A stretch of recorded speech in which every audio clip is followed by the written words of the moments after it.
विधानसभेमध्ये आपण पाहिलं मंत्री पत्ते खेळतायत.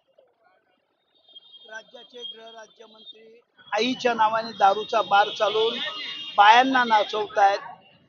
संजय शिरसाट बेडरूम मध्ये पैशाच्या बागा ठेवून बापाचा पैसा म्हणतायत. एक मंत्री या महाराष्ट्राच्या पुरोगामी महाराष्ट्रामध्ये अघोरी पूजा करून ओम भट स्वा म्हणतायत. हे असे सगळे कलंकित मंत्री ज्यांनी या महाराष्ट्राचा इतिहास कलंकित केला, या राज्याला लाज वाटेल अशी परिस्थिती निर्माण केली. त्यांचा राजीनामा मागण्याकरता अनेक वेळा राज्याचे विरोधी पक्षनेते, राज्यातील सर्व विरोधी पक्षनेत्यांनी राज्यपालांकडे मागणी केली, मुख्यमंत्र्यांना सांगितलं.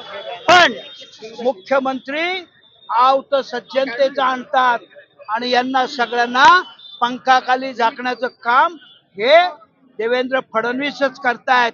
या सगळ्यांचा, या 40 चोरांचा सरदार अलीबाबा म्हणजे देवेंद्र फडणवीस आहे.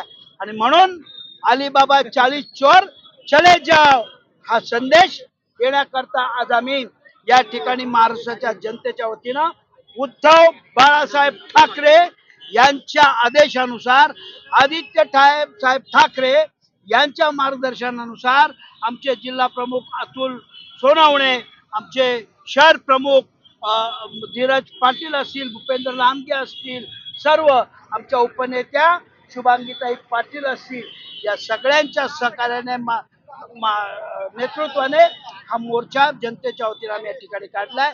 आणि अपेक्षा आहे हे नालायक सरकार राजीनामा देणार नाही, पण जनतेच्या समोर आम्ही यांची वस्तुस्थिती मांडण्याचा हा प्रयत्न केलाय.